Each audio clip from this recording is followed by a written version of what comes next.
ലഭിക്കുന്ന മനീഷ്, അദ്ദേഹത്തിന് നിരവധി സ്ഥാപനങ്ങൾ ഈ ദക്ഷിണേന്ത്യയിലുണ്ട്, പ്രത്യേകിച്ച് ബംഗളൂരുവിലുണ്ട്, കേരളത്തിലുണ്ട്, മറ്റ് സംസ്ഥാനങ്ങളിലെല്ലാം ഉണ്ട്.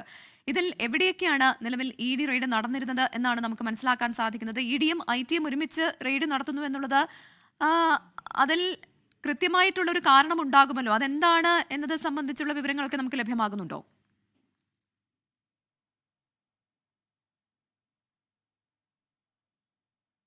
പ്രവിത, ഞാൻ നേരത്തെ സൂചിപ്പിച്ചതുപോലെ EDയുടെയും IT-യുടെയും റെയ്ഡ് നടന്നിട്ടുണ്ട് എന്നുള്ളതാണ് നമുക്ക് മനസ്സിലാക്കാൻ സാധിക്കുന്നത്. ഇന്നിപ്പോൾ അവിടെ പരിശോധന നടക്കുന്നു. അത് കഴിഞ്ഞ കുറച്ച് ദിവസങ്ങളിലായുണ്ട്. ഈ പരിശോധന നടക്കുന്നത് മറ്റിടങ്ങളിലല്ല. അതായത് റിച്ച്മോണ്ട് സർക്കിളിലുള്ള കോൺഫിഡന്റ് ഗ്രൂപ്പിന്റെ ഹെഡ്ക്വാർട്ടറാണത്. ആ ഹെഡ്ക്വാർട്ടറിനകത്താണ് പരിശോധന നടക്കുന്നത്.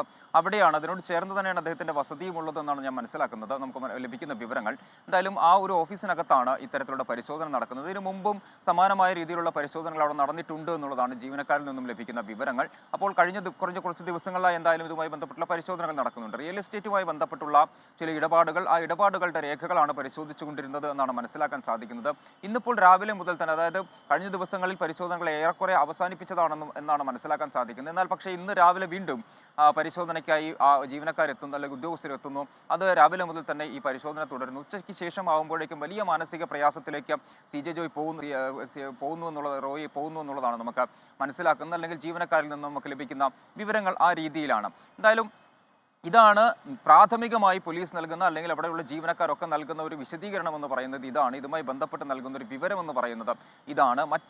മറ്റെന്താണ് സംഭവിച്ചത് തുടങ്ങിയ കാര്യങ്ങൾ, അല്ലെങ്കിൽ മറ്റെന്തെങ്കിലും കാര്യങ്ങളുണ്ട്, ബിസിനസ് രംഗത്ത് ഏതെങ്കിലും തരത്തിലുള്ള പ്രശ്നങ്ങൾ ഉണ്ടായിരുന്നു, തകർച്ചയുണ്ടായിരുന്നു, അല്ലെങ്കിൽ അത്തരത്തിലുള്ള എന്തെങ്കിലും പ്രശ്നങ്ങൾ ഉണ്ടായിരുന്നു തുടങ്ങിയ കാര്യങ്ങളൊന്നും തന്നെ നിലവിൽ ഇതുമായി ബന്ധപ്പെട്ട് നമുക്ക് വ്യക്തതയില്ല. ആ കാര്യങ്ങളിലൊന്നും തന്നെ വ്യക്തതയില്ല. എന്തായാലും പോലീസ് ഒരു വിശദീകരണം ഇതുമായി ബന്ധപ്പെട്ട് ഉണ്ടാകും എന്ന് തന്നെയാണ് പ്രതീക്ഷിക്കുന്നത്. എന്താണ് സംഭവിച്ചത് എന്നത് പോലീസിന്റെ ഒരു വേർഷൻ എന്തായാലും വരേണ്ടതുണ്ട്. കാരണം അല്പസമയം മുമ്പാണ് ഈ സംഭവം നടക്കുന്നത്. അപ്പോൾ പോലീസ് ഉന്നത ഉദ്യോഗസ്ഥർ, അശോക് നഗർ പോലീസും അതുപോലെ തന്നെ ഉന്നത ഉദ്യോഗസ്ഥരും എല്ലാം തന്നെ അവിടെ എത്തിയിട്ടുണ്ട്. അവിടെ പരിശോധനകൾ നടക്കുന്നു, മേൽ നടപടികളെല്ലാം തന്നെ അവർ ചെയ്യുന്നുണ്ട്.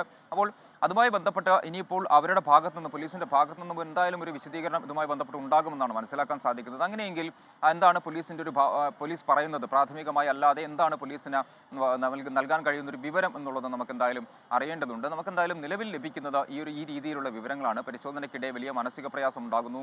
അതാണ് ഈ പറഞ്ഞ ഒരു ദാരുണമായ തീരുമാനത്തിലേക്ക് അദ്ദേഹത്തെ കൊണ്ട് എത്തിച്ചത് എന്നുള്ളതാണ് നമുക്ക് മനസ്സിലാക്കാൻ സാധിക്കുന്നത്. മറ്റ് നടപടിക്രമങ്ങളെല്ലാം തന്നെ വളരെ വേഗത്തിൽ പൂർത്തീകരിക്കുന്നുണ്ട്. മാത്രമല്ല പോലീസ് അന്വേഷണവും ആരംഭിച്ചിട്ടുണ്ട്. പ്രവിത. ശ്രീ മനീഷ് മൂർത്തിയാണ് വിവരങ്ങൾ നൽകിയത്. കോൺഫിഡന്റ് ഗ്രൂപ്പ് ഉടമ ഡോക്ടർ CJ റോയ് ജീവനൊടുക്കി എന്നുള്ള വാർത്തയാണ് അല്പസമയം മുൻപ് വന്നത്.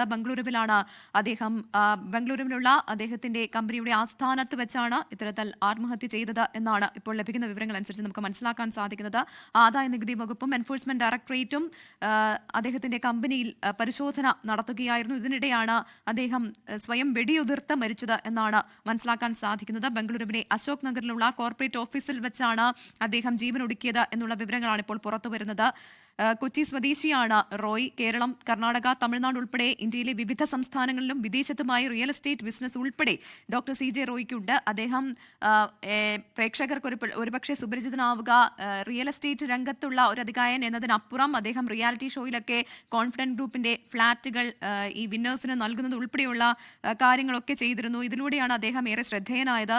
മാത്രമല്ല അദ്ദേഹത്തിന്റെ വിവിധ ഇടങ്ങളിൽ അദ്ദേഹത്തിന്റെ ഒരു കരിയറിന്റെ പല ഘട്ടങ്ങളിലായി അദ്ദേഹത്തിന്റെ ആ ഒരു സാന്നിധ്യം ഉറപ്പിക്കുകയും ചെയ്തിരുന്ന ഒരു വ്യക്തിയാണ്. കോൺഫിഡന്റ് ഗ്രൂപ്പ് എന്ന് പറയുന്നത് മലയാളികളെ സംബന്ധിച്ച് ഒട്ടും സുപരിചിതമല്ലാത്ത ഒരു ഗ്രൂപ്പല്ല. കോൺഫിഡന്റ് ഗ്രൂപ്പ് എന്ന് പറയുമ്പോൾ മലയാളികൾക്ക് എല്ലാവർക്കും സുപരിചിതമായ ഒരു ബിൽഡർ തന്നെയാണ്. ഇപ്പോൾ അദ്ദേഹത്തിന്റെ വിയോഗ വാർത്തയാണ് പുറത്തു വരുന്നത്. ലോകത്തെവിടെയായാലും ഏത് സമയത്തും 24 വാർത്തകളും ഓഗ്മെന്റഡ് റിയാലിറ്റി പാക്കേജുകളും എക്സ്പ്ലെയിനറുകളും വിശദമായി കാണാൻ ഞങ്ങളുടെ YouTube ചാനൽ നിങ്ങൾക്ക് സബ്സ്ക്രൈബ് ചെയ്യാം.